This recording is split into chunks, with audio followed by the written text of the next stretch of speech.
Good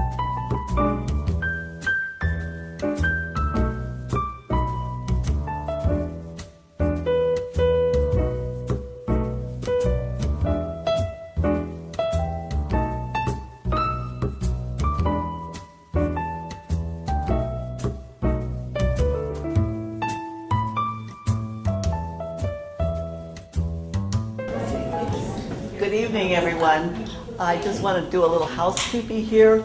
Hope everybody has chairs. We can get more in if more people come. The restrooms are just out and to the left as you go out that way. So those are important things that we need to know about, right? The other thing you need to know is you need to have a program because we're going to do a little exercise together, and so it's important that everyone has one. If you don't, raise your hand and one of the fellows or ladies in the back of the room will bring you one. One over there is needed. Come on in, come on in. I think there's plenty of chairs right now.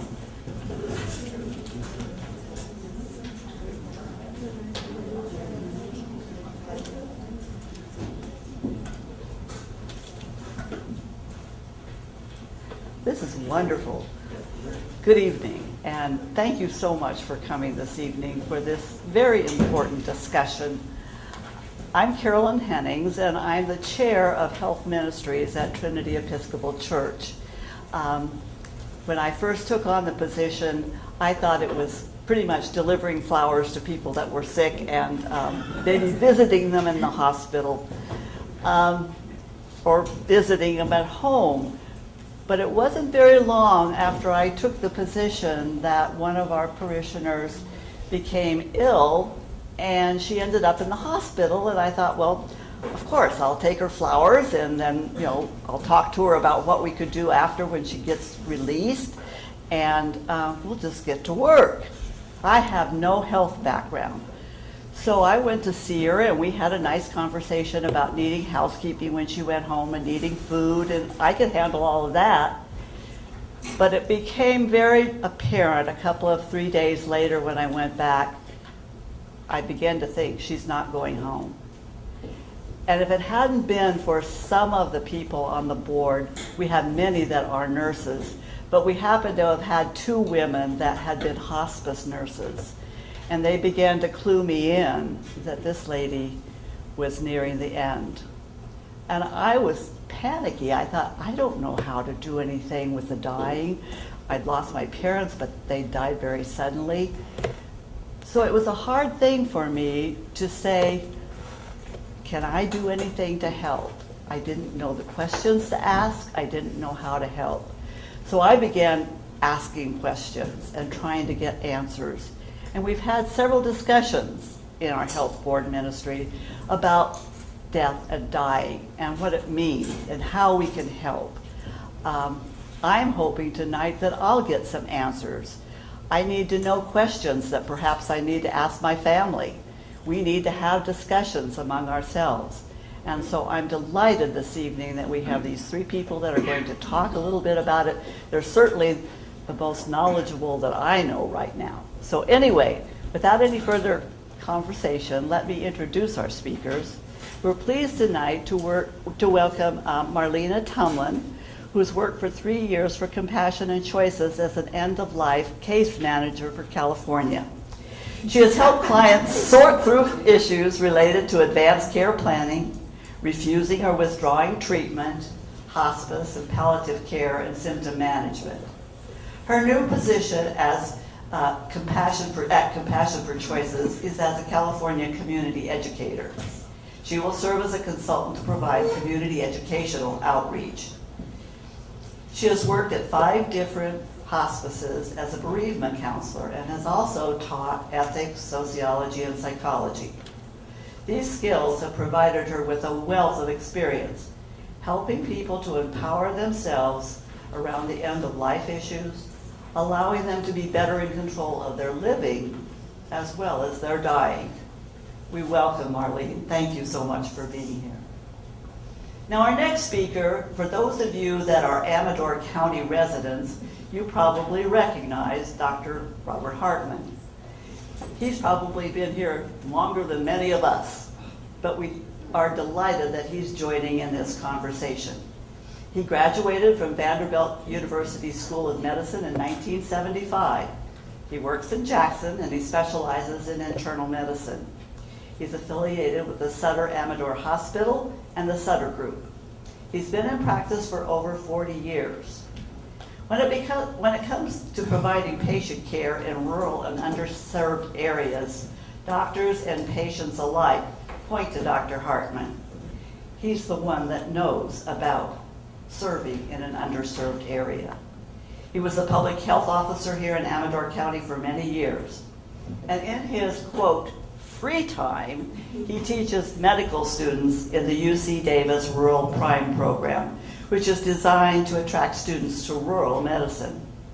He is one of the most beloved doctors in our county, and we are delighted that he has come to this public forum to share with us some important insights about end-of-life issues. Thank you, Dr. Hartman. And last but not least, Pastor Karen Siegfried. This is her idea for this forum. She's very good at challenging us to look at difficult issues.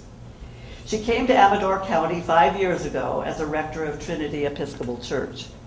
She has two great passions in life, medicine and the church. Her first passion motivated her to attend the nursing program at the University of Indianapolis. She worked at various hospitals, including Children's Hospital in Boston. In preparation for medical school, she received a chemistry degree from the University of Massachusetts. After graduating, though, she chose to work instead in the field of environmental chemistry.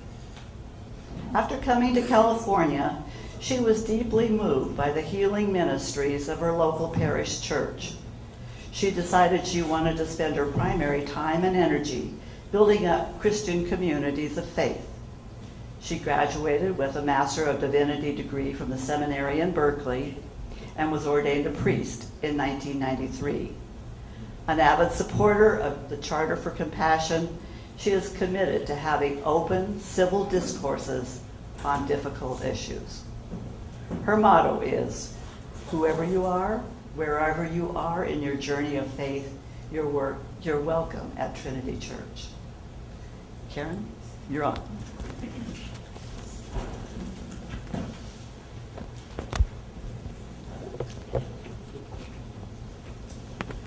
So I'm used to walking around when I speak, but I have two things now, so I'm kind of tethered to this little thing here. It's a delight to be here. And the motivation to really have this conversation today, it really came out of the Charter for Compassion. And if you know about the Charter, it's a groundswell movement to encourage people to have civil discourse in a public forum, particularly around difficult issues. And sometimes when we really deal with difficult issues, we feel like you're either for it or against it, and you have to kind of hold your positions. But I encourage you just to be compassionate, to listen, to have honest and open conversations about this issue, about expanding end-of-life options. So I want to start with a story. The story begins in 1962. And in 1962, my grandmother Siegfried had a stroke. She was 77 years old. And she had been a diabetic for about 40 years, which is quite remarkable that she was 77. She had a brain bleed. It was a severe stroke. It left her paralyzed. She couldn't speak, and she was confined to a wheelchair and the bed. She could write a little bit with her hand. Now, if you had met Grandmother Siegfried, she was a formidable person. She brought up 7 kids during the Depression. She heated the house with coal. So at the age of 77, she'd slept down those stairs back in Boston, put the coal in the furnace, and go back upstairs. She ran a boarding house to make some extra money. So this stroke really hit her hard. And she did not live out the next 2 years gracefully. She was bitter and she was angry, and she eventually died of pneumonia at the age of 79. Now my mother watched this, and she said to herself, I never want to die that way. I never, I just don't want it. But 35 years later, at the age of 62, my mother began to have problems hearing. And so they did all these tests and couldn't find anything. And so one of the doctors said, well, maybe she has a tumor or something. Let's do an MRI and see what's there. The good news was there was no tumor affecting her hearing. The bad news was the center of her brain, there was an aneurysm. An aneurysm is a weakness in your blood vessel. And the problem is it bulges and sometimes it can break, right, and burst. And you result in a brain bleed or a stroke. And so she thought about this, and as you get older, you're more apt for the aneurysm to burst. So we're back in Boston. She found the best neurosurgeon almost in the world at Mass General Hospital, and she decided to undergo elective surgery. So she went into surgery, and it was 8.5 hours long. It was quite extensive. And she came out, and she was fine. About a week later, she went home. She began her life again, and she went to vote. And she came back from voting. She was very conscientious about that. And she collapsed on the floor. And she was air-vac back to Mass General Hospital. They had to open her up again and stop the brain bleed. But it was too much for her system.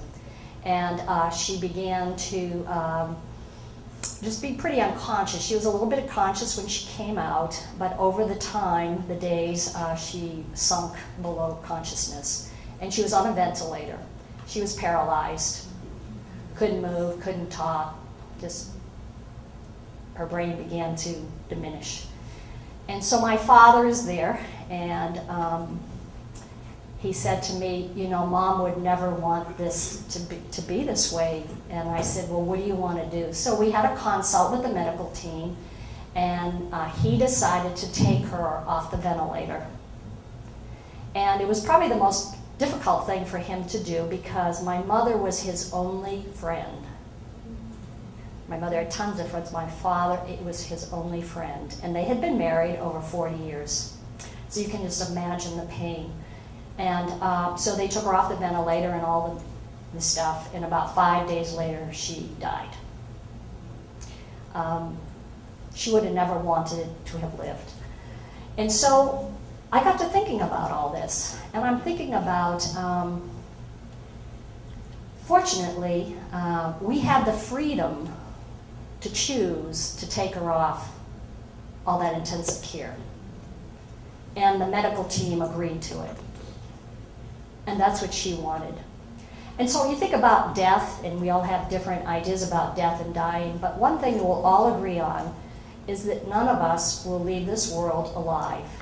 There's a 100% mortality rate if you're a human being. Some of us will die at a young age.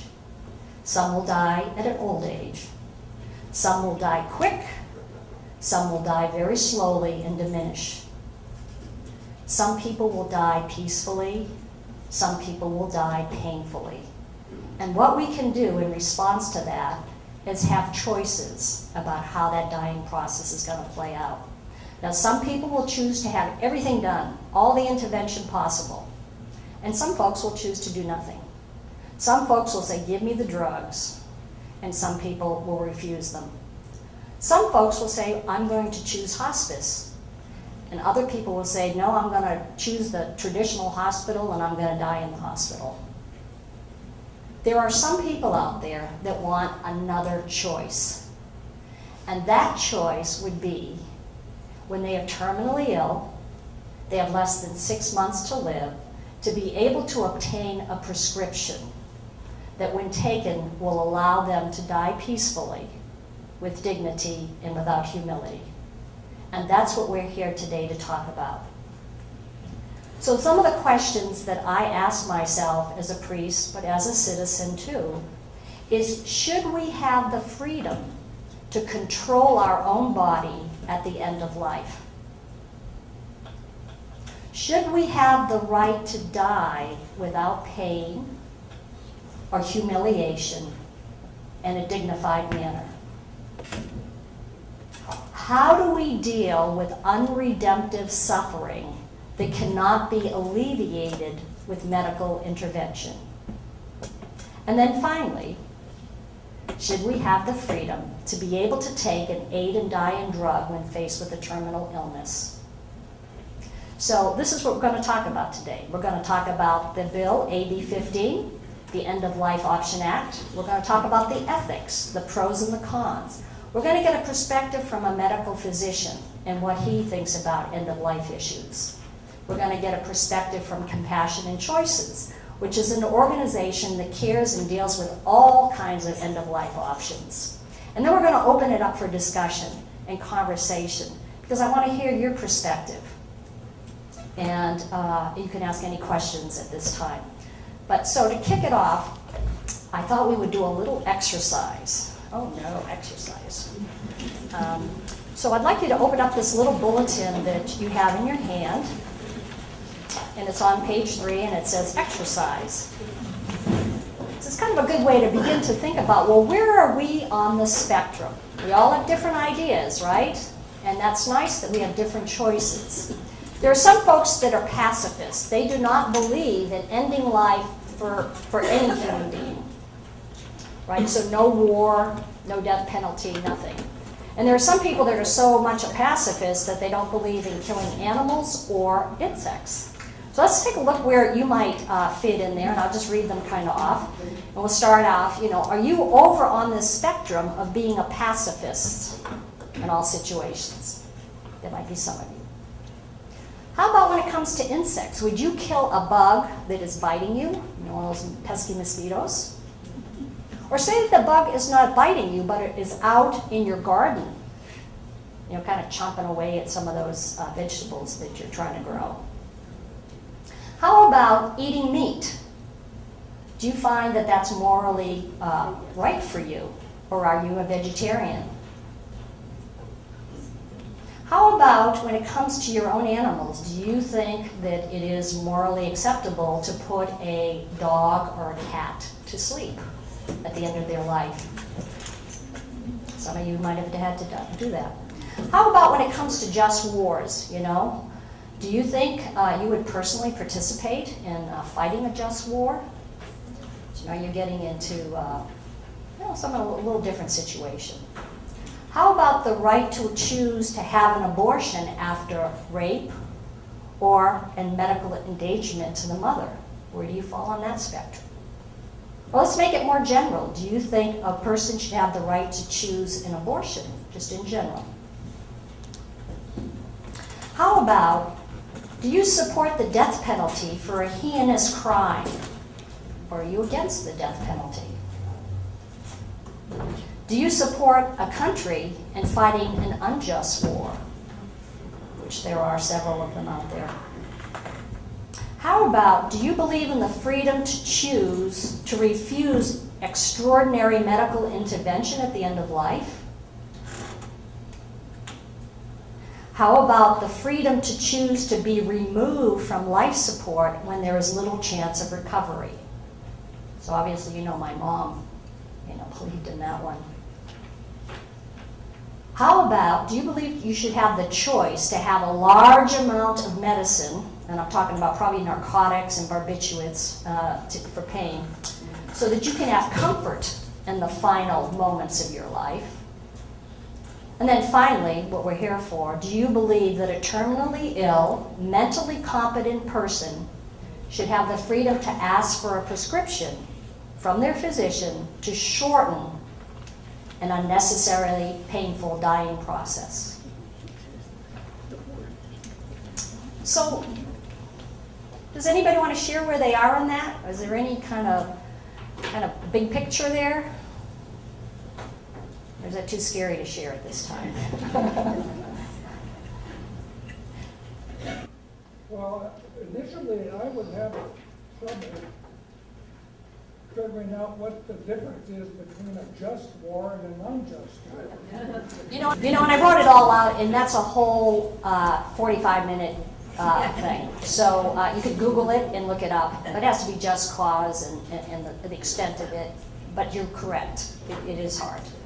But some wars are more just than others, okay? So I'm not going to get into that. But that is a good question for you to go home and look at. So there's plenty of material out there on just and unjust wars. I think one of the things to think about, when I think about my values, so I had 3 main values, right? Freedom, friendship, and meaningful work. Those are my 3 values. So freedom is part of that. So I have a tendency, when I think about my ethics and how I choose, even I might not choose to do some of these things, I have a strong ethic of freedom. And so I tend to err on the side of freedom. And so you might take a look at your own ethics and see where you tend to err or be more embracing. Yes? As a Christian, is it all right for us to choose to end our life? Okay, so we're going to talk about that. So I'm going to do a whole thing on Christian ethics. And ultimately, you have to do your conscience, don't you? Yes. Right. So that's what this is for. Everybody's different on this spectrum. And so where you're going to check your boxes is going to be very different. So that's very good. I have another thing that hopefully you'll cover, or somebody will cover. This last decision is listed, allowing a terminally ill, mentally competent person to ask and receive a prescription. It says mentally competent. Now there's people, Yeah. this goes working. Okay, so she's going to cover that. All right? So, yeah. My point was there's Yeah. What about non-competent? So I don't have that on this list, but you could fill that in and then decide whether you for yourself, right? This doesn't cover hardly anything, does it? It's just things to get us thinking. Marv? This anymore, I don't know. But if you have seen the number of people in those homes sometimes that are totally mentally gone, probably with Alzheimer's or something else, or have been there bedridden totally for years, you would very much be softened to the idea that there should be some means of a peaceful passing from this life. Right. And so, okay, so we're gonna cover that, okay? But what I really want you to do is focus inward to yourself and think about where your ethics is and where you choose here. I'll have one more question, then we gotta go from there. Or input, not question, I'm sorry. Personally, I am very much on the side of personal responsibility and freedom of choice. In the end, it is my body, and if I find the short life that I have intolerable, I feel that I should have the choice to exit that life with dignity and relative freedom from pain. And I say this as a person who's been in the healthcare industry for 36 years. All right, well, thank you. All right, so we're going to cover some, as I said, some of the ethics here, and I would like to now introduce Dr. Hartman, who is going to talk about this from a physician's perspective. Aren't you next? No, excuse me, Marlena Tomlin, I'm sorry. I was wondering too. Okay, yeah, I'm sorry. So, Okay. I'm glad that Karen mentioned that actually we're going to dive. I'm going to tell you a little story to start out with. It's always good. Stories are wonderful because they tell a lot about people. When my youngest child was about 3, and we were in Florida visiting my mother, first time at the Florida beaches, a very large sea turtle washed up, and it was dead. So, educator mother here thinks, teachable moment. So I said, Joya, she was poking at it, looking at it, what's this? So I said to her, Joya, the turtle is dead. All things that live die. And she looked at me very seriously, and she said, yeah, all things except me. Okay? So I want to ask, does anyone have a except me clause here? Because we often act like we do. And I think that Dr. Hartman will probably agree with that. It's a difficult topic to talk about. And I want to thank you for inviting me to come here. It's my pleasure to be here and to talk to you about end-of-life issues. I'm a certified thanatologist. That's a strange word, isn't somebody's laughing over here. It is a Greek word, and of course it means the study of death, dying, and bereavement. And so I have had a wide range of dealing with people who are dying. In fact, 5 years of my career, I worked with dying children. Now that's a pretty powerful job. They were my greatest teachers about this because they seemed to be at ease with this, strangely enough. They seemed to understand it a little bit better than a lot of the adults did. But I work for Compassion and Choices, and I have a wonderful colleague of mine in Oregon who just died last Friday of prostate cancer, and he wasn't quite 60. He was a beautiful, loving, wonderful person. He had hospice there and did not choose the Death with Dignity law, even though he lived in Oregon.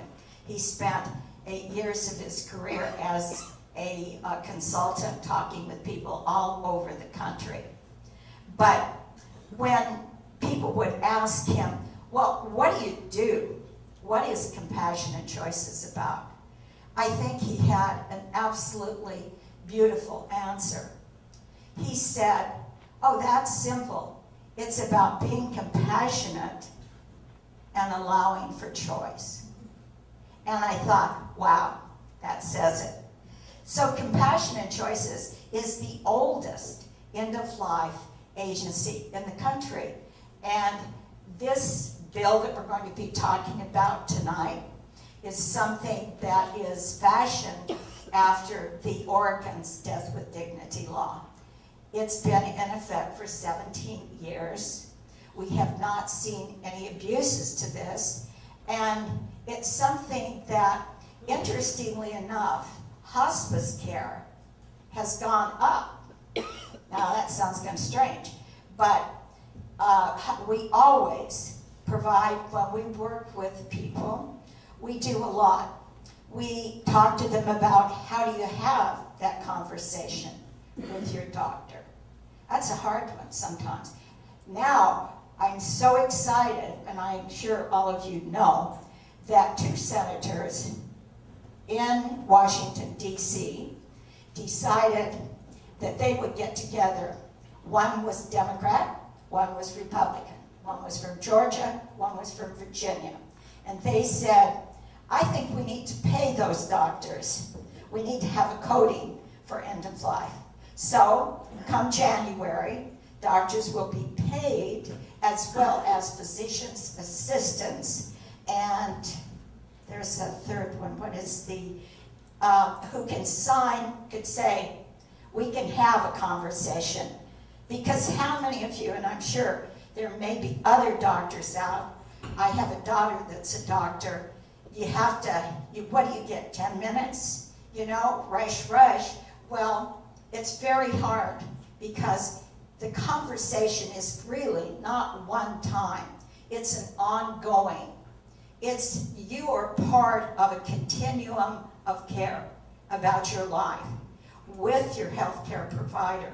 So, of course, one of the things I do is talk to people about advance directives. Advance directive is made up of 2 things. It's made up of a living will and your durable power of attorney for health care. Now, you were asked about mentally competent. Sometimes we know that many of our friends, family, fall into that dementia. Alzheimer seems to be on the rise. So what happens if you can't make a decision? Well, that's what the durable power of attorney is for. It's for you to appoint someone, and sometimes it's not even a family member. You have to sit down and have a conversation and say, if I could not speak for myself, if I were in a position, I would like to know that my wishes, someone mentioned your wishes you want to have known, that they would adhere to absolutely everything about your wishes, whether they believed in it or not. okay? So 2 things. We also have something, I think, Dr. Hartman, you're going to talk a little bit about polls. Yeah. So I won't go into that because that's something that as you get closer, very elderly or frail, there's another document that is very important to have. We also are there for people who lots of times are saying, in fact, believe me, I've had people call me. I had a man who was end-stage prostate cancer. He was in tremendous amount of pain. He's a very, very gentle man, lived in Sebastopol. And he called me on a Sunday and he said, I'm in horrible pain. And I said, hang up the phone and go call your hospice. He didn't think he could call hospice. And I said, they're the ones that are supposed to be there 24/7. But sometimes people don't know that. So we talk to them and we educate them about what is hospice, what is palliative care. Now, I think Dr. Hartman is with Sutter, correct? So Sutter has actually come up with a wonderful plan. They have a beautiful palliative care that's kind of an interim. Because for hospice care, you have to have a prognosis of 6 months or less to live, and which is the same thing for the bill that we're going to talk about, that is now before the assembly. So the fact is, you've got to be actively dying in a sense. So it's not something that, and we talked about, I think in your program, it talks about the perimeters.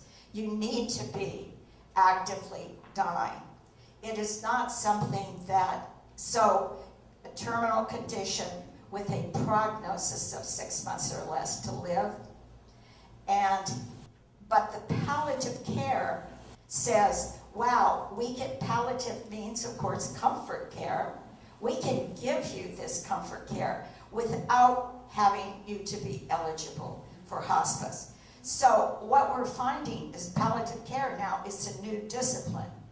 It has been only around for 15 years we're finding that there are a lot of young people that are coming and saying, you know, that sounds good. I'd like to get my specialty in palliative care.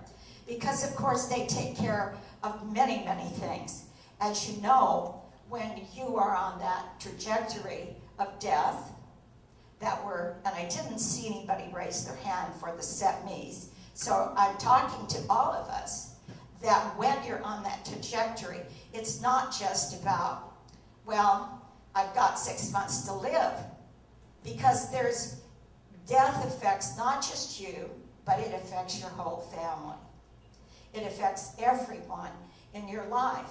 And so it's that having the conversation with your family, letting them know what you want. So you don't have to guess, what would mom want? You talked about with your mom, you knew what she wanted. Now, unfortunately, when I taught ethics, one of the big things that we brought up was the Terri Schiavo case. Terri was very young. Nobody knew what she really wanted. Her parents said, oh, she would like to be kept alive because that's what her religion dictates. And her husband says, I don't think so. We talked about that. Well, I think you all know, I think it was a 19-year little event that not only did it cost thousands of dollars, but it took its toll, broke a family apart, and we want to know these things prior to their happening. Now, pain control. We are there to help people, only to advise them to talk to their hospice people, to talk to the doctors. We had a woman who's been a spokesperson for us. Some of you may have seen her, Jennifer Glass. Jennifer was my first client when I first started. She called me up. She said, I just got married, and 2 weeks later I found out I had stage 4 lung cancer. She'd never smoked a day in her life. It was the non-smoking lung cancer. She did everything. As she said, I want to do everything I can to prolong my life, but nobody has the right to prolong my dying. Well, she just died 2 weeks ago. She was in hospice. She was home with her husband there and her cat, but she did not get to die the way she wanted. The last 2 weeks of her life were very, very painful. She finally did a palliative sedation. For those of you who don't know what that is, it's basically you have more and more of a drug, generally speaking, morphine, and you do go into a coma and you don't eat or drink.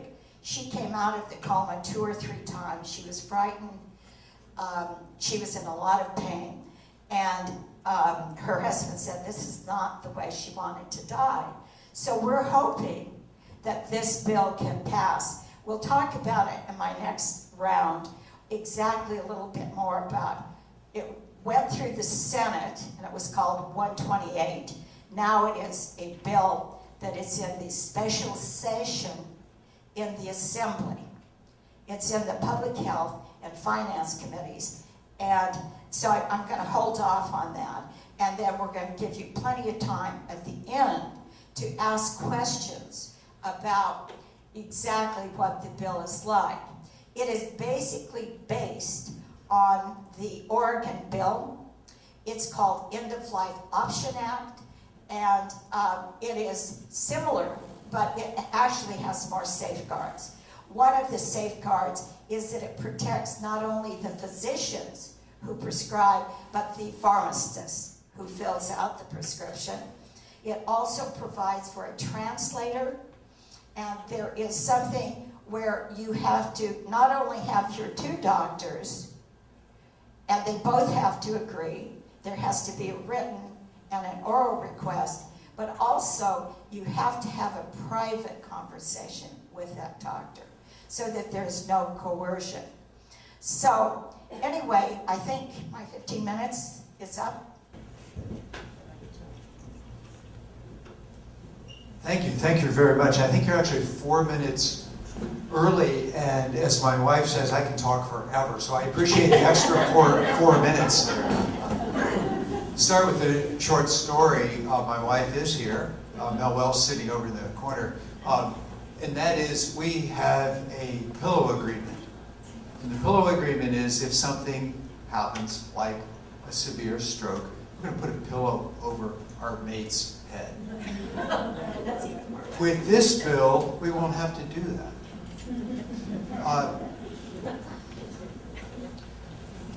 On the first day of medical school and the last day of medical school, and as you know, I was going to say it was like 25 years ago, but I graduated from medical school 40 years ago, 1975.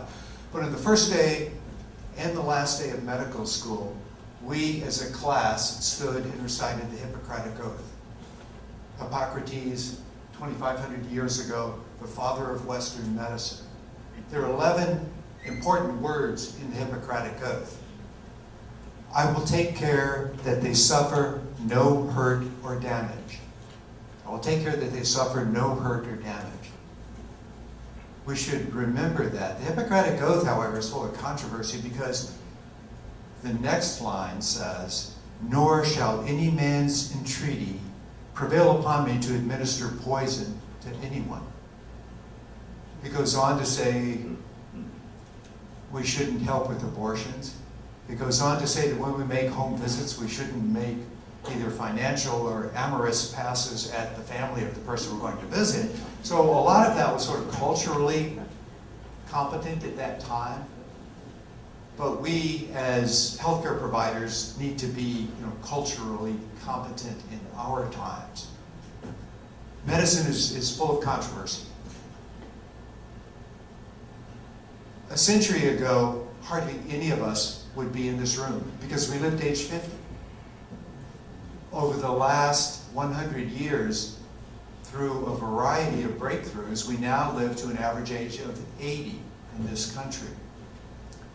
So we can prolong life. A lot of that breakthrough, and this is my public health hat, or my former public health hat, a lot of that breakthrough had to do with public health advances, better refrigeration, better water supply, better maternal and child health, better highways, safer vehicles. There are a number of things that prolong our lives, but technology and medicine contributed substantially. We can prolong life, we can prolong life, we can prolong life. We have amazing technology now that wasn't even thought of when I was in medical school. But unfortunately, we sometimes prolong suffering, we sometimes prolong death. We're able to do that, unfortunately. Our bodies are programmed to die. Cells undergo something called apoptosis. It happens to all of us every single day. Our cell energy centers don't produce energy. Our cells die. We recycle them. But we reach a certain point where the cells die and we can't recycle them. We're all going to die. We just happen to live longer now than we did a century ago. So when I think about end-of-life issues, I go back about 20 years ago. A patient of mine who was a tough military man, he was a colonel, and he came into my office one afternoon after driving over to my office from Travis Air Force Base, where he had been for some consultants. And he came in and he said, Bob, he said, I need your help. I'm not going back there anymore. They said there's nothing further they can do for my pancreatic cancer. And he said, I want you to help me have a good finish. And I use that phrase now very frequently with patients of mine who have terminal conditions, patients of mine where we can't really cure them. My job is to help them have a good finish. Euthanasia comes from a Greek origin. It means a good or easy death. And it's a beautiful word, a good or easy death, yet it has some strong negative connotations with it also. But what can we, as we're a product of our times, our culture, what can we as healthcare providers do? What can we do on a practical day-to-day basis? Number one is that we can listen to our patients. We can talk with our patients. Notice the difference. Listen to, we don't talk, we shouldn't talk to, we should talk with our patients. And unfortunately, that does take time. We don't have a lot of time in the office, but we try to make that time. Marlene brought up advanced directives, and I do want to talk about both advanced directives and PULSE for a moment. Another good thing that Medicare has done is to say that they will pay for annual Medicare wellness exams. If your healthcare provider doesn't do them, you should ask about them. The providers actually get paid better than they do for a regular visit, and there's no copay to you who have Medicare. But with electronic health records, there are a number of things that pop up automatically when you're doing a Medicare wellness exam. And one of them is discussion about advanced directive. Another one is discussion about physician orders for life-sustaining treatment. I have copies of both of those. I think advanced care directives are a little bit easier to begin to have that discussion, because a lot of people think, oh my gosh, I'm having this discussion, he must have found something terribly wrong with me. But we all need to begin to introduce these concepts pretty early on, even if it's 10, 15 years down the road. It gives you the opportunity to talk with your family, with your friends, with your church, and an opportunity to get a little better grasp of that. So anyway, advanced directives. Oh, by the way, I have a batch of copies of these up here. All of us should have advanced directives for healthcare. You do not need an attorney to do it. You can do it yourself and have it witnessed by 2 others. Basically, what the advanced directives do is to say, as Marlene pointed out, who gets to make your decisions? Most of the time, my patients say, oh, my husband will do it or my wife will do it. Well, legally, yes, that's right. Your husband or wife can do it. So I say, well, what if your wife is with her hiking group in New Mexico and something happens to you? You can't make the decision. Who's next? Oh, my daughter, but make sure it's the 3rd daughter. I don't talk to the 2nd daughter. needs to be spelled out. They're little quirky things that you think are going to happen that never happen the right way. So I think the most important thing in an advance directive is who. Many advance directives, particularly those prepared by attorneys, also deal with other issues. If you have a significant illness that is incurable, documented by 2 physicians, take me off any care in 2 days. Cremate me, bury me, donate my organs. There are a number of things that you can have in advance directives, but I think the most important is who makes decisions. So anyway, I have a whole batch of blank ones if you don't have any. I keep these in my exam rooms so that I can bring them up, and that Medicare Wellness, our electronic health records, reminds me to do it. Someone came into my office today, 65-year-old woman, just on Medicare, and I talked with her about advance directive, and then she said, "Oh no, the pink form. Am I old enough for that?" Well, she's not old enough for the pink form. Anyway, Marlene made reference to physician's order for life-sustaining treatment, and it's important. It's better than the old California Medical Association form that said, "Do nothing, do everything." That's all it said. Do nothing, do everything. This one talks about CPR. Do you want CPR or do you not want CPR? Same as the old California Medical Association form. But then it gets into more detail. If you don't want CPR, do you want comfort care? Only comfort care. Give me pain medications, give me sedatives. Or do you want limited intervention? Which can mean, yes, you don't want to be put on a ventilator, you don't want to be shocked, but you do want to be treated if you have, say, a pneumonia. That intravenous fluids, intravenous antibiotics could get you back to your baseline, back to where you were. And then a very important portion of it is the artificially administered nutrition. How do you feel about artificial nutrition? Feeding tubes, either down through the mouth into the stomach, feeding tubes that can be put in surgically into your stomach. Do you want that forever? Do you not want it at all? Do you want limited intervention? These things are really very helpful. Whenever I make home visits, I'll ask the family if I can go wash my hands, and I go into the kitchen because I look to see if these are on the refrigerator. They're pink so that emergency personnel can see them and see them quickly. So we have to listen, we have to talk. Hospice is absolutely wonderful. Hospice in Amador and Calaveras counties, very, very good organization. It's easier for us to talk about hospice now than it was 25 years ago because of the hospice thrift store. People drive by and they go in and they recognize the name because hospice is in the paper. Fundraisers. I know several of you work there, and we really appreciate that. It has added to that culture of change where it makes it easier for us to talk about hospice because people recognize the word. 25 years ago, it was really difficult to bring up hospice. People thought, that's it, I'm gone, everybody's giving up.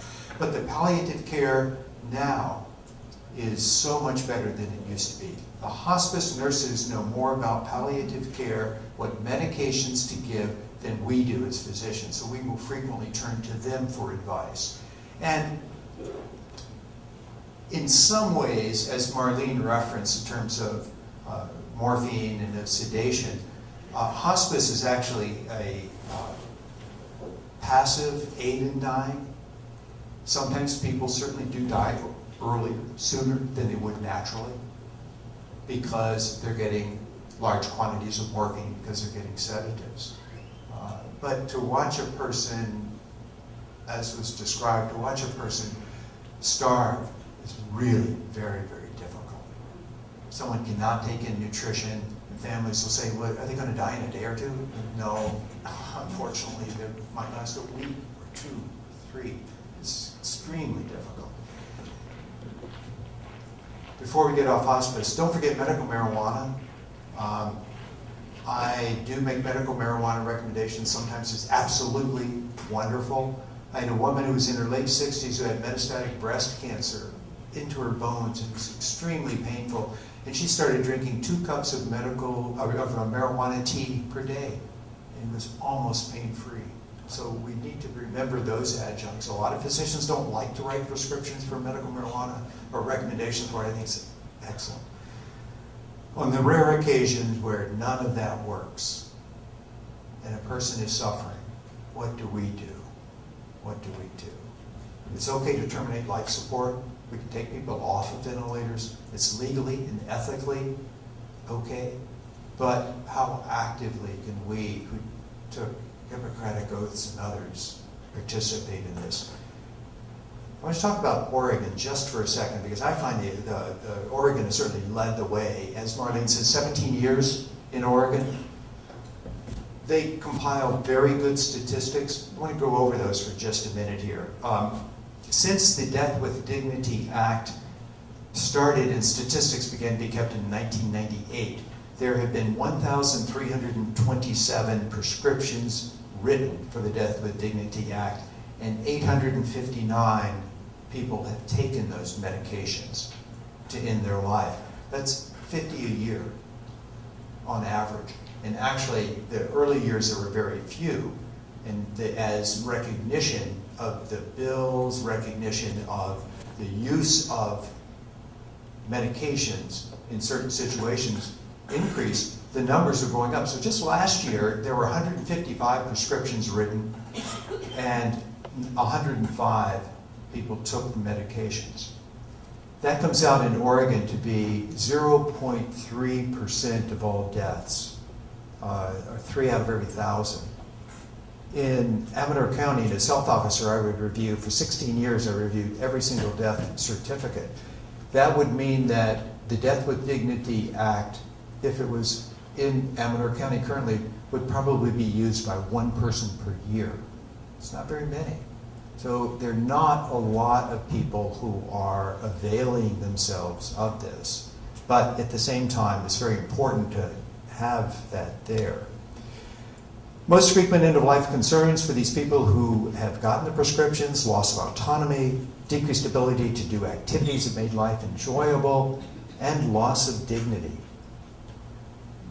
Of those 155 prescriptions written last year, it was 83 different physicians. You're not going like, they're marijuana medical card mills. There are not Death with Dignity Act mills.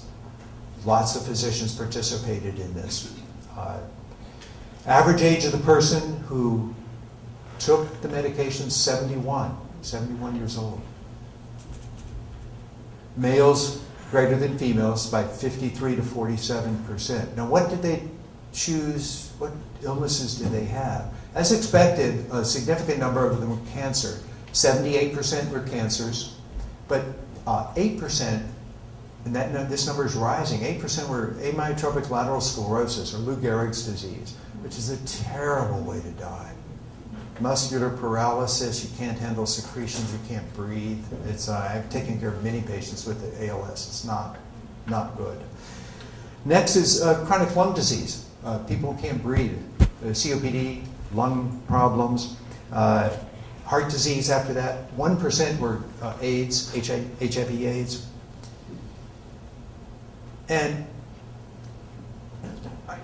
so this is not used very often, but when it is there, it's very important, because with each of those statistics, each of those people, they're individuals. They're people who have a history. They're people who have a family. They're people who have friends. And that's the way that we need to think about this. I think on paper, if you look at it as a physician, you go, oh my gosh, I'm going to be writing a prescription and someone's going to take it and then they're going to die 8 minutes later or 30 minutes later. On paper, ethically, that seems difficult. But when you know the patient, someone that you've dealt with over years, someone that you've gone through all kinds of suffering with, someone that you can appreciate what they are, what their history is, someone that you sit in their home, sit on the edge of their bed, and watch them suffering and watch them dying, this makes sense. It simply does. It's the right thing to do. Not very many situations, but it is the right thing to do. We need to avoid a lot of jargon. There was editorial opinion in the Bee a couple of days ago, and Marcus Breton said, "What are we doing? We're going to have physicians killing people." We need to get away from that. We need to keep money out of any of this discussion of this, because people say, "Oh gosh, you're going to save a lot of money." Well, no, that's not the right approach. We really need the humanistic, the ethical approach. We need to avoid all the death squad discussions. But the main thing, I think, for us as physicians, is encompassing the totality of the patient,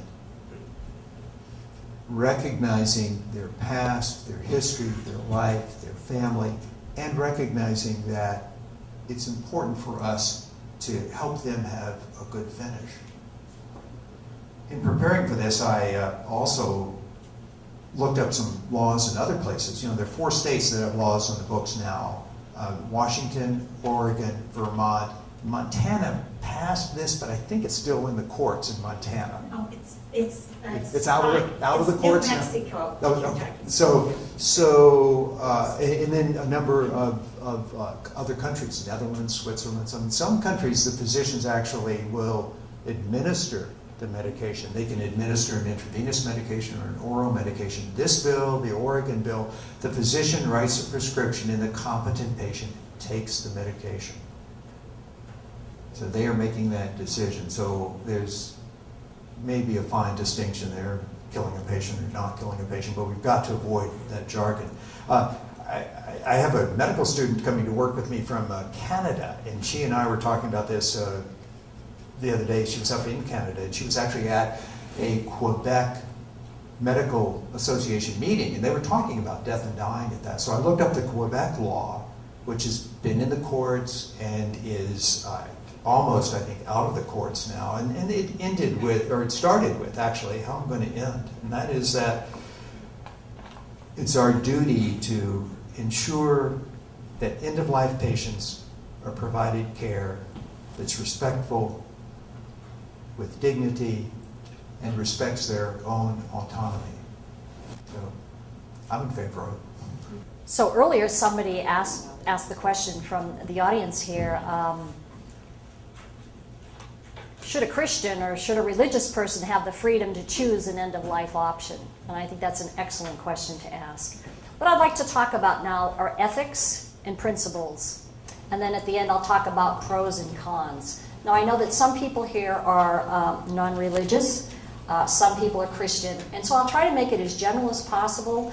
But since many of our laws in the United States are Christian-based because we were founded as a Christian nation, much of the principles about end of life are integrated into our laws. So I thought it would be important to talk about that. And I also know that here in Amador County, there's quite a few people who turn to the Holy Scriptures to get some of their ethics and principles. So I will cover what some of the important things about that is. So I could talk for hours on ethics, and we don't have that time. I have 15 minutes. So I'm going to boil it down to 4 principles, which is a little different from bigger picture ethics, but I'll have 4 principles that I think that people from the major religions of the world think about when they talk about end of life and how we should proceed. So I'm going to give you the 4 principles. The first is the sanctity of life, right? And this comes from the belief that all persons are created in the image of God. And thus every person is of great value. And that value is maintained throughout one's entire life. So when we look at people, and that's why I had you do that little exercise, who can be, ended, whose life can be ended. You got to think about that. So the sanctity of life is one of the principles. The second principle is the path of compassion. So basically, Christianity has 2 great laws: love God, love your neighbor. It's about compassion. Everything else is commentary. So if you get into all this belief structure, that's fine, but it has to be based on compassion. And when Jesus looked out at the crowds and there were so many people who were ill and they were oppressed and marginalized, he had compassion on them. And so what did he do? He healed them, he used his gifts of healing, and he also spoke out against injustice, because much of injustice causes great pain. And so for those who follow in his footsteps, we too need to have compassion. And so one of the things that I often ask, and I particularly asked this when I was directly involved in medicine, what is the most compassionate thing we can do in the face of suffering? And what would we want to have done if we were experiencing great suffering? What kind of compassionate? So what kind of compassionate action? So that would be the second principle, sanctity of life, the path of compassion. The third principle is, and this is pretty much all over the world, there is a preference for life over death. Right? And so there are a lot of prohibitions against murder, and we're just appalled when we see some of the things that are happening today where people go and just shoot. But we also have to differentiate murder from ending life and suicide. They're three different things. Murder has to do with killing an innocent neighbor, rather than prohibiting killing of any kind. And that's what you did in that exercise, right? There was a lot of killing going on when I asked you, what about a just war? Is it all right for you to kill another combatant? Okay, so we don't consider that murder. And so many of our laws allow the killing of other people. We can kill one's enemy when we are a soldier in a war, and sometimes we kill innocent citizens because we're in this war of combatant and innocent people die. In some states, and it's becoming fewer and fewer states, we can kill a person if they are convicted of a heinous crime. So that's the death penalty, right? So that some states allow that. In most states, we can kill a person if we're defending ourselves. Right? So that's called self-defense. And in some countries, and it's not in our country, people are killed for committing adultery or idolatry or even insubordination. And so, that's going too far for us as Americans. But realize that in some religious cultures, that is approved. As far as where the Christian church has been, it's been mixed, right? We have on one end of the spectrums folks like Mennonites and Amish people who are total pacifists, and if they are attacked, they end up dying. They do not believe in self-defense of any kind. And then you have, in our own tradition, the Crusades, where people were called to kill in the name of Christ, and you'll see some of that on that other side of the spectrum. Most people are somewhere not in both of those areas, but there you go.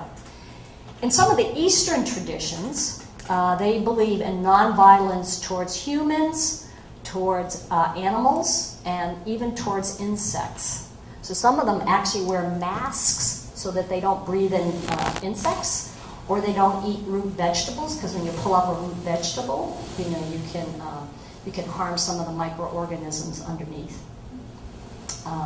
So sanctity of life, the path of compassion, preference of life over death, and then finally respecting the dignity of every human being. So each of us has a dignity that we have to strive for. And if you hear me, I'm really kind of passionate about the dignity of every human being.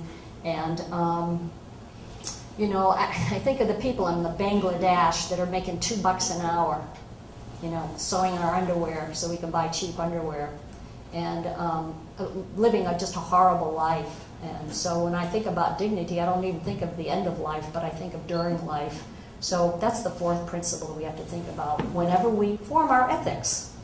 We have to think about those four principles. So people say, well, what a Christian organization, or what does the church say about end of life? And these are the official, right? This is the official position, which doesn't mean that everybody who belongs to a church would agree to that. Most of them say it's okay to withhold or withdraw medical treatment at the end of life. Most of them will do, not all. And that we need to keep the patient as free from pain and suffering as possible. Most church organizations officially do not support the end-of-life option of taking a medication and ending your life early. And the reason they do not, there are three arguments. They believe life is given by God. Human beings should not interfere with the natural process of death. And human beings are made in the image of God, and therefore we have to, again, that sanctity of life, the principle that I was talking about. So there's your official position if you want to know. However, there are certain Christian churches and other churches that affirm an individual's freedom and responsibility to have the right to choose end of life. They feel that we have the right to choose how we live, as long as it doesn't harm society, and we have the right to choose how we die, as long as it's not harming society. Not all religious people agree with the official position. And so I was asking Marlena, do you have any statistics about where do Christians fall on the spectrum? And most of the material and the statistics that are done that say 60 to 70% of physicians agree to have this end-of-life option by taking a medication. And 60 to 70% of adults in California agree that we should have that. Marlena said that they had done one with the Catholic Church. And did you say it was about 60%? It was actually a little bit more than that with Latinos, yeah. 70% Latinos, 69. So that's a surprise, but people don't always do I can tell you that in my own church, people don't always go with the official position, right?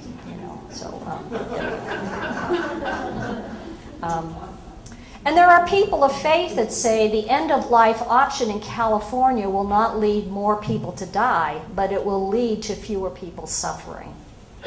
And another thing they say is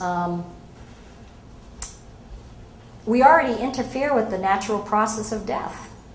Every time we do this medical intervention, we are interfering with the natural process of death. So when people say, well, don't interfere with the natural process, well, we already do it. If you go to the doctor, you're interfering to some extent, right? Just saying a few words about philosophers. Thomas Aquinas in the 13th century is the one that kind of set the principle that continues today. And he condemns suicide because he said it goes against nature, it injures people, and it violates God's authority over life.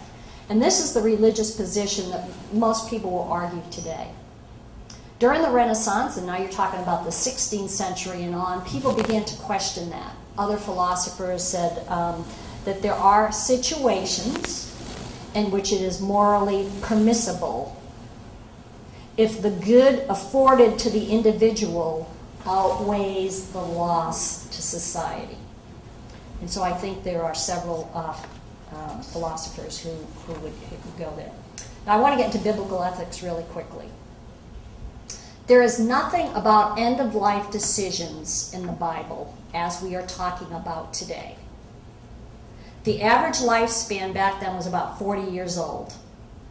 Very few people died of old age or some of the situations that we're talking about because it wasn't medical. If you had Lou Gehrig's disease, I don't even know if they had it back then, but most people died from childbirth or infants who weren't able to survive early childhood. They died of hunger because of either poverty or famines. Many, many people died because of war. And they also died of poor health, like diarrhea and stuff. There just wasn't, very good sanitation. Now, the Bible does not explicitly condemn suicide. And there are about 7 instances of suicide, and they're kind of interested if you take a look. I'll just say, a few of them were soldiers. And the soldiers were about to be captured, and they did not want to be tortured. And so we're talking about Saul, for instance. And so he had his armor bearer give him a sword, and he fell on his sword. And I think that's probably the most relevant, that people don't want to die a torturous death at the end. So these are soldiers that would do that. You have Samson, who sacrificed his own life. He knew he was going to die by doing what he did, destroying destroying and trying to kill the enemies. And he's actually looked at as a martyr, but you could say, well, isn't that martyrdom kind of a suicide? And then, of course, you have Judas, who, after he betrayed Jesus, was so ashamed, did himself in. There's another part in the Bible, it's called Ecclesiastes. And it talks about there's a time to every season under heaven. So there's a time to be born, and there's a time to die. There's a time to plant, and a time to pluck up what is planted. Time to kill, a time to heal. Time to weep, a time to laugh. So then the final thing, is it final? Well, oh, no, because I have the things. Sin. Isn't it a sin to do this? So sin is alienation. Whenever we're alienated from ourselves, we're alienated from each other, we break a relationship, or we're alienated with God, that is called sin. I'm not talking about little picadillos or things people do, but sin is really a state of alienation. And we find ourselves in that state, from time to time.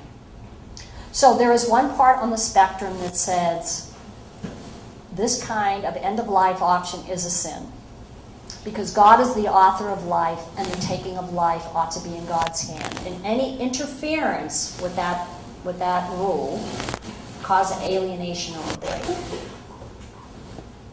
There's another side in the spectrum that would say, and Paul said this in Romans, I am convinced that nothing can ever separate us from the love of God. Nothing. So, I will leave that to your own theology, but I wanted to bring them up because you see there is a spectrum here. And finally, I want to end with the pros and the cons. And I think it would be helpful for you to do your own homework and to come up with yourself. So the pros we have gone over. Freedom for somebody to decide how they're going to die. And what's that word you had, Dr. Hartman? To help someone have a good finish. I like that. That was good, a good finish. To be able to legalize this process so somebody else, there was a recent thing on 60 Minutes where somebody gave the morphine to the dad, and he went, and she was going to be arrested for it, right? So she was arrested, right? And but it really has to do with compassion at the end of life. So those are some of the pros, right, for this. It makes it an option.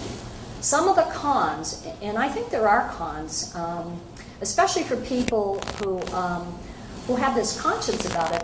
They see people choosing to end their life, and they can't separate that from other kinds of suicide, and it's very painful, especially if one of their members of their family does that. That can be difficult if you don't have the same ethics as the family member who does that. So I think that's hard.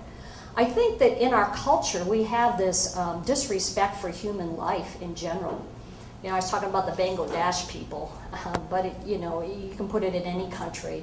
There are people that are pushed off on the margins, and so there is a concern that some people would disrespect older people at the end of their life and try to encourage people to do this when they might not want to do it on their own accord. And that's why this bill has all those precautions in place where they have to have a private conversation with somebody. But we could get into this culture of death where we disregard people at the end. So we have to be a little careful. And so I would see those are the pros and the cons of that. And you need to make your own list up. And from there. So I have done my part. Marlena, Okay. why don't you continue? Well, I'd like to also tell you two stories again. Stories are good because we all have stories of our life, every single one of you. My husband always says, wow, how do you know those stories? He said, I don't ask any of those questions that you ask. So the two stories I want to tell you, one of my closest friends of 30 years, she and I did not live, we at one point lived in the same state, but each of us moved, And she thought she had a diagnosis of MS. Well, it turned out that that was a misdiagnosis, and she did have ALS. And so as soon as she said that, I thought, oh boy. And she said to me, I want to ask you something. Will you be with me in the end? And so, of course, I said, yes, Nancy, I'll be there. So I didn't give it a thought. Several months passed. She tried all kinds of alternative things. She, I think, even went to Brazil with a healer down there. And she came back. She happened to live in Portland. And I was, at the time, I was living in Hawaii, and I was just getting ready to come back to what we call the mainland. And I get an email from Nancy's sister, and she's saying, Nancy's at a point where she's made a choice, and she would like you to come. Now, here I was getting ready to travel to California. I was not getting ready to travel to Oregon. But I rearranged things, and I spent 19 days with Nancy. That was 4 years ago. Nancy chose the death with dignity law, primarily because she didn't want to choke to death. She had 2 children in their 20s, and she didn't want them to see her choke to death. And so I was there to help with her 86-year-old mother, several of her siblings, and to kind of get everybody on board with her. Now, Nancy waited really, really long time. She was completely bedridden. She had 24-hour care. She could hardly speak, but her mind was very sharp. Nancy died. She wanted to be outdoors, so we put the bed outdoors. Her son, who is my godson, curled up next to her and held her. And she took her little cocktail. Now, remember, she has no hands, and this is a law that says you have to take it yourself. So she was able to use a straw, and she could suck it, and she died so peacefully.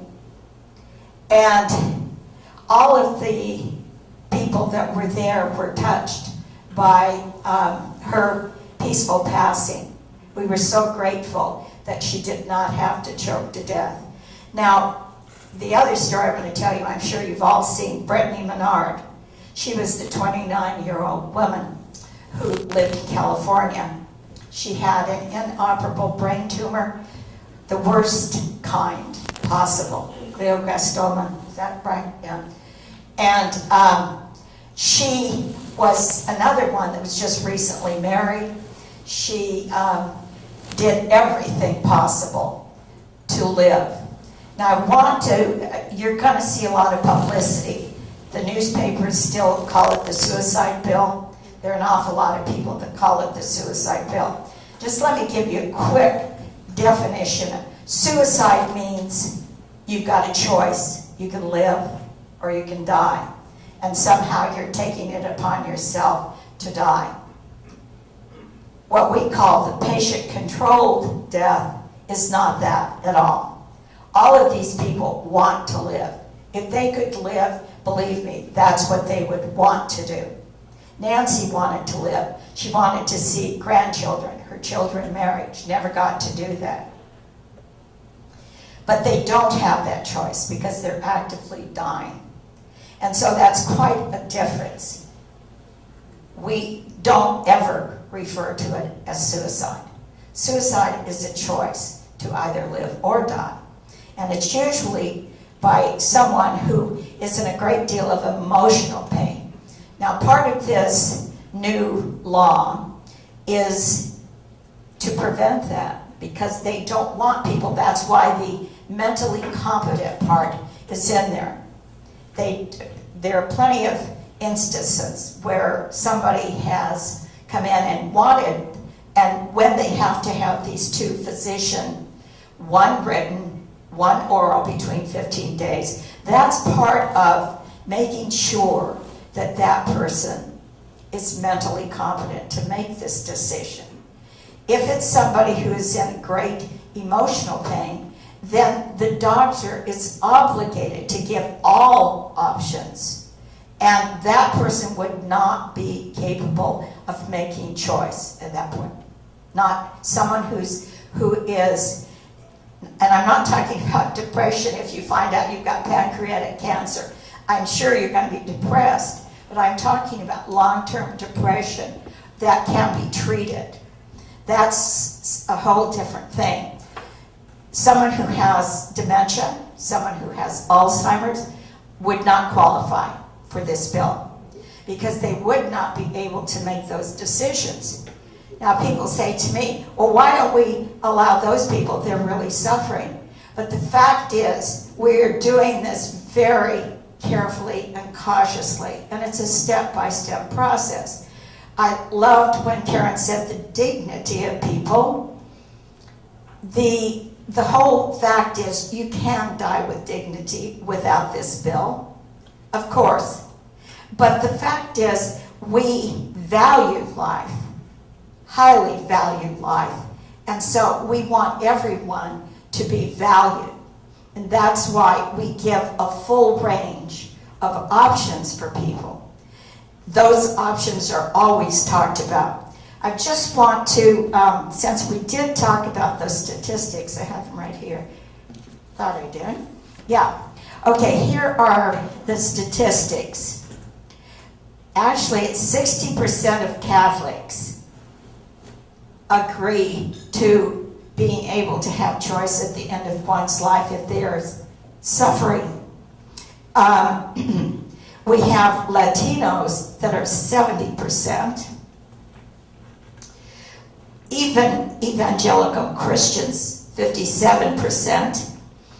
And we're finding now that younger people, somehow people are growing up feeling as though they want choice about how they can live. I remember when my first child was born, no fathers were allowed in the operating room. They urged you. I couldn't even find a doctor, and I was at the University of Colorado, who would allow for natural childbirth. Everybody wanted to push drugs. Well, 2 years ago, one of my twin daughters had a baby, quite different. She was in a birthing room. The father was right there with her the whole time. I was there. We talked. It was like being at home. And the baby was born safely. Now, that's a change. And that's what we're looking about this, that because we've changed our ideas about how people are birthed, we would like to change ideas about how people are going to be able to die. So Brittany left California. She went to Oregon. And fortunately, her family had the wherewithal to do that. Because you have to get, of course, a house. You have to find doctors there. You have to do a lot. But the fact is, she was able to do that. And her wonderful husband, Dan Diaz, I've been with in Sacramento. And he is carrying on her wishes. That was her dying wish, that her mother and her husband would be advocates for this bill. So indeed, they both are. Now, am I through, or do I have a few more minutes? Good, okay. So, we feel like the new bill, by the way, is this, it's going now, it passed through the Senate, no problems. Then it got to the public health bill. And what stalled it there were some Congress people, or some assembly people, who said their own beliefs kind of got in the way of their voting for the bill. And so the people who started this bill, Susan Eggman in the assembly, and Lois Volk, who's one of your people close by here, from Davis, and Bill Monty, who's in my district in Monterey, all of these people said, you know what? We're going to pull the bill, because if we lose in this committee, and it was the health committee, and the bill will be dead, and we may have to go to the ballot, which is a much more expensive process, by the way, not just to bring it to the voters, but the state has to come in with a lot, as well as the people sponsoring the bill. So what they decided to do was they were on their, whatever they call it, their leave vacation until I believe it was the 17th of August. The governor has something called a special session, and the governors are allowed to do this, to put through certain things that he wants to do, in his case that haven't been already discussed. And a lot of these things have to do with the health of the citizens of the state of California. And so they decided that they would go ahead and table SB 128, which was the Senate Bill 128, and call it the ABX 2-15. It's still called the End of Life Option Act, but it is now going next week. You'll probably be getting some information on this. It will be going to the Public Health Committee, then it will be going to the Finance Committee, and then it will go to the full assembly for a vote. Now, there's been lots and lots of discussion about this bill.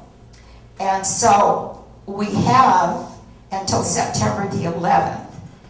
After it goes through the assembly, it must go back to the Senate. The reason it goes back to the Senate is they've added a couple more safeguards as a compromise, putting some more safeguards in for some of the people who say, I think we need a few more. And one of those is making sure that you have a private conversation with the doctor, that nobody in your family is there to coerce you. So that bill then, after and if it passes through the assembly, must go back to the Senate because it's changed again. And so as it's changed, they will have to then have a vote and a full Senate vote. 2 committees and a full Senate vote. So all of this has to be done by September the 11th. Well, guess what? What does that make? About 2 weeks? So, and then it goes to Governor Brown's office, and he can choose to sign or not sign. And so I have some material, if any of you at the end are interested, if you would like to write a letter to your assembly person, if this is something you want to support, or to your newspapers. And we're hoping that we don't have to go to ballot. However, if we have to, we're prepared to go to ballot. Now, the one big thing that's changed, most of you know that we tried this before in the state of California. Did not pass. Did not pass. One of the big changes is the California Medical Association came out against the bill. Now they've come out with a neutral stance. This is a huge change, an absolute change that they have not taken a position against. So we're hoping that most of the people will take a look at that and say, this is more sensible to pass it this way, because we can put all these safeguards in the bill versus having to go to the ballot where some of the safeguards might be taken out. But we know that 73% of all Californians are supportive. So we'll see what Californians say.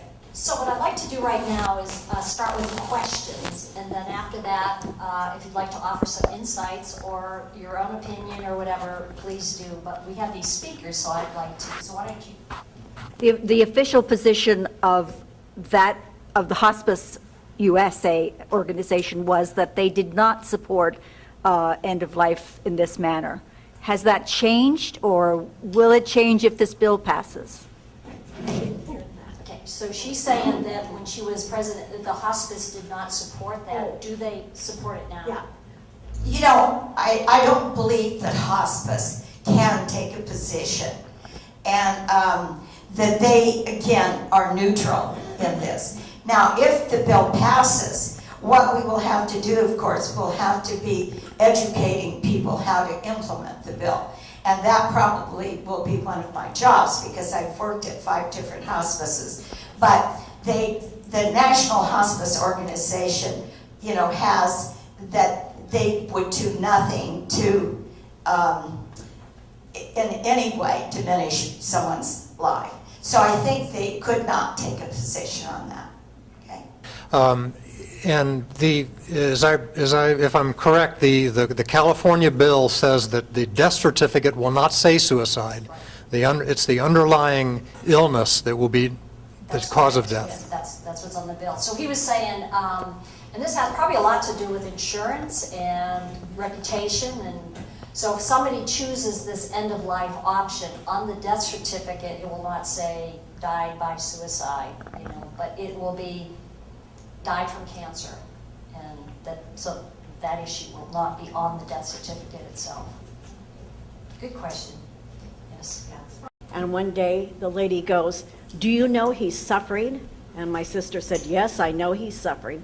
She goes, "Well, you know, being as you are in charge, you can up his medication." And it was easy peasy then. I mean, he died hard, but he was not in pain when he died. So she was referring to her experience at hospice, that you can get a lot of medication at the very end, and what did you call that? Palliative sedation. Palliative sedation. And they do that in the hospital too. I mean, if you've seen people at end of life, morphine can go in quite quickly, and so it's a fine line. The difference would be, and this thing, the person themselves have to administer the medication. So a nurse can't do it, or a family member can't do it. The person themselves has to make that decision. Can it be administered in a hospital? Can it be administered in a hospital? That's a good question.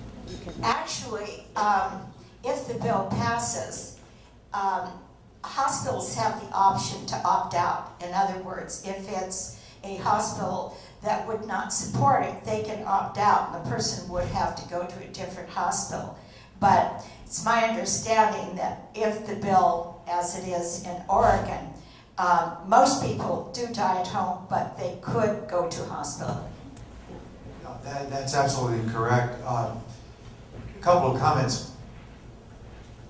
In Oregon, when the physicians write the prescription and it's given to the family member, only 17% of the time is the physician in attendance at the time of death. And so it's suspected that family members would be, in some of those cases, would be people giving the medication.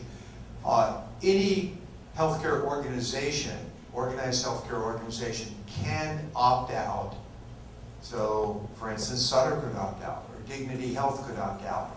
And then there are provisions in the law that says none of their employees, I'm an employee of Sutter, none of their employees could take part in Dignity with Dying, end of life.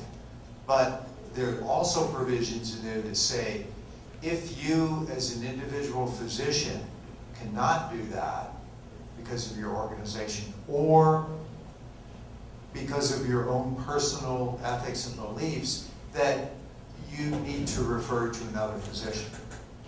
That you will make sure that if that's the wishes of your patient, that you will refer them to someone else, so you can't block that. There's some interesting things in the Quebec bill. The province of Quebec has those same provisions, that as a physician you have to make available to the patient, if you yourself don't participate, another physician who will. And as Marlene said, 2 physicians with the consent separated by 15 days. Those 2 physicians can then request a third physician, a psychiatrist, to have an evaluation also. The Canadian bill is really interesting. There are a couple of things in there. One says that if you are in an institution, the institution has to provide a private room, which hospitals are heading that way in the U.S. that got most of them are private rooms, but some aren't. They also say in the Canadian bill that if the physician, for any circumstances, notices a significant decline in a patient's health and the patient has an advance directive, part of the law is that the physician has to bring the advance directive back up for discussion. So, I know I'm kind of wandering around from the initial comment there, but I think that there are a number of protections in the bill for organizations or protections in the bill for healthcare providers. This cannot be mid-level providers, cannot be advanced practice clinicians such as nurse practitioners or physician's assistants. It needs to be an MD or a DO who is the person doing the prescription. We really didn't talk about what the prescription is. In Oregon, it's barbiturates. Barbital and pentobarbital. It's secabarbital, which is the old, some of you will remember Seconal, sleep aid. Okay, and the second one is pentobarbital, which is really Nebutol. So basically, it's putting you to sleep, but you're using doses that are significantly, massively higher than what you would take previously, in the old days to get 8 or 10 hours of sleep at night. In all of the Oregon, there's concern about would you vomit it up and then wake up. And in Oregon, there have been only 6 cases where people have had emesis, last year there were none. So it's very rare. The average person dies within 8 to 30 minutes in the Oregon experiences. And when you read about the family's descriptions, the descriptions are ones that are really peaceful. They fell asleep, we were with them right at the end, we were holding their hands. It's really what they wanted. That's the most important thing. Any other questions? Amar? I have a question to this extent. I'm not satisfied that maybe the bill goes quite far enough or how you would go far enough. With the case I had of a brother-in-law who had treatment I'll repeat it. for lung cancer for years. And finally it reached a point where they just sent him home. They said there's nothing more you can do. He laid in bed crying, I can't breathe. I can't breathe. He was suffocating to death. And then he lapsed into a coma. So he's talking about his brother who is dying, can't breathe, lapsed into a coma. So after lapsing into a coma, of course, he was not mentally alert or alive, and that decision was his. He couldn't make the decision. That's correct. He lived for a week, suffocating to death because no one had the right to put him to sleep. Right, and that's one of the things about Brittany. She had stage 4 brain cancer, and she lived as long as she could, but then when the seizures started and the extreme excruciating headaches, she took the medicine because the law requires you to be able to do it, and your brother, when he went into a coma, he didn't. So you're right, this bill would not allow him to do that. It's part of the safeguards, but you're right. So you have to take it at a certain point, right? Karen, there are a couple of things. I have actually been at the death of someone actually in Oregon, and it's an interesting thing that I want you to know just the way the advance directive, it's not something cast in stone. It's a process. And just the way someone deciding to do this is a process. But you can change your mind at any point. That's what's important for you to know, that as your condition changes. Now, the 2 questions that we ask if we are there in attendance, which with my friend. Of course, I was there with her. And one is, do you know what this substance is? And the second question is, do you know what will happen when you take this substance? So even up until that last moment, they can change their mind.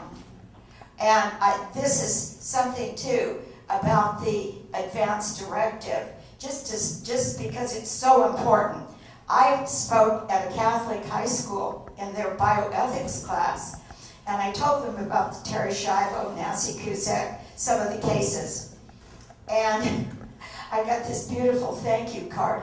Every single one of them said, I went home and I talked to my parents and I said, do you have an advanced directive? And as soon as I turn 18, which is the age you have to be, I'm getting one. Okay. You're quite a zealot there, aren't you, Molly? Other questions or input? Would somebody like to do an input? All right, why don't you come up here? Okay, we'll be brief. Remember, we're not going to try to convince anybody of anything, right? It's a compassionate discussion, and so we want to hear from you about where you stand. We're not going to convince anybody. I think I can be loud enough. No, I want you to come over here. You can stand there if you'd like. Okay. Yeah, great. Put it up to your mouth. Now I know I can be loud enough. Yeah. I recall seeing a PBS documentary on the, I can't remember what it was called, but it followed 4 or 5 families through the Oregon process. It was extremely informative.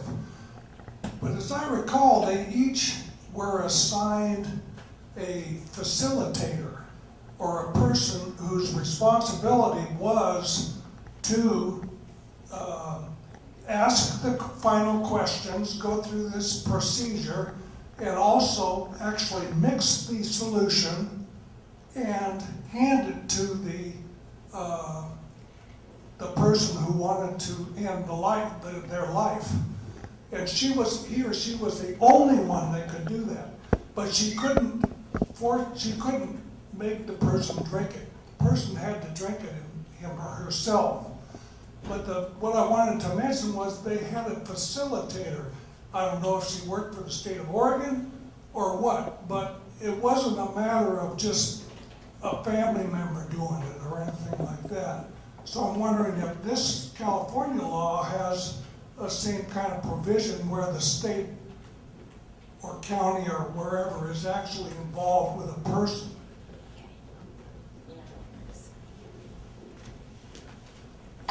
I would love to find out what that documentary was. I'm not familiar with that. Some of you may know How to Die in Oregon. You may have seen that documentary. But actually the law states that the person must do all of this themselves. And so it's going to be a process how we implement the bill. It's that's yet to be seen. You know, once it passes, then there's a discussion about implementation, but it's very specific that the person has to do it themselves. Now, in the case of my friend who had no ability to do anything, obviously somebody mixed it, and had to hand it to her. She could do nothing, but she was able to take it through the straw. So I'm not sure if I know the absolute answer to that question. I did see a YouTube, and somebody else did the mixing. So I don't know who that person who did the mixing. I think on the YouTube that I saw it was a family member. And then they handed it to the person taking it. I believe it was a family member, the YouTube I saw. You know. Other inputs or insights? Would you want to come up? Is it a quick question? Do you need the mic? Coincidentally, the night before I go to Oregon to visit a good friend of mine, a dear friend of mine who's in hospice at this time. She's a long friend who lived locally and went to Oregon for just this reason, so that she could, at the end of her life, be able to have the dignity of choosing how and when she died. And so I'm a great supporter of this because it's not, as these other examples have shown, the first time that I've known someone who did this. And so I'm hoping that California, in passing this, will allow people to stay at home near their friends and family in this process and not have to go to another state for them. What is the governor's opinion? What is the governor's opinion, I'm assuming, of California? Interesting, isn't it? I think we have to remember, of course, we all know that he was a Jesuit, and that, but he's also a politician. We have to remember, first and foremost, he's a politician. He wasn't real happy, frankly, about the bill going into this special session, because he had some other things he really wanted to get going and push through, and this all takes time. But I think when he gets the word that the larger percentage of Californians want this bill, I think it is very likely that he will sign. And we do know this, that Brittany called him a week before she died. We don't know what that conversation was about, but we do know that she spoke directly to him. So hopefully that'll be a good sign. You never know what ditch a politician technically is going to die in, right? And sometimes you don't really know what they think deep down inside. It's sometimes hard to pinpoint. All right, let's repeat that. So it's about legal scrutiny. Have there ever been abuses of this? And what does the bill say about not being subject to legal scrutiny? Okay, well, these 17 years in Oregon, we have never had a case of abuse that's ever come to the court system. It's a felony if you go, if you coerce someone, if you, those are things that the courts would have to take care of. We don't have any examples in 17 years. And Washington State is the next one. They've never had any. Montana got their bill through a court case, actually, Baxter versus the case of Montana. It went to the Supreme Court, and they withheld the bill. So it's never gone that avenue, but if it's ever proven, it would be a felony, and they would have the full extent of the law. Okay? Are you referring to the article that came out 2 days ago in the Sacramento Bee? I'm not sure where Okay, yeah, because it was inaccurate, and they came out with what's that thing? A retraction, saying no, that there are those safeguards that this other person who had written that article was not aware of, and so they came out with a retraction. So I think it's in, Steph, was it in this morning's paper? The retraction was in this morning. It was in this morning, and really referring, yes, it's, if you want to look into it, you have to do it legally. It's not like it's publicized on Facebook, right? But you can do the appropriate investigation. So good. That's a good question, right? Anything else? Norm? My oldest daughter was 3 days short of being 22, and they buried her on her birthday. And she had epilepsy for a couple of years, I guess. And she was trying to break herself with the medication. One day, she was taking a shower, and she had a seizure and fell and drowned in the shower. It's very hard for me to say this, because every once in a while I'll be in church and I'll start crying. She passed away in '86. She is 3 days short of being 20, which happens to be my other daughter's birthday. It was bad all the way along. But I don't know, to this day, I don't know what I'd have done if I'd have been there. What happened, I wasn't there. All right, we're going to have the speakers here for another 10 minutes, so please feel free to come up and speak to them. We've got some papers, we've got the polls, then the advanced directive, and Marlene has more stuff than you can imagine. And the people from the Health Ministry Board at Trinity made tons of cookies. And, you know, I don't want to have to eat them. So thank you for coming. Please feel free to come.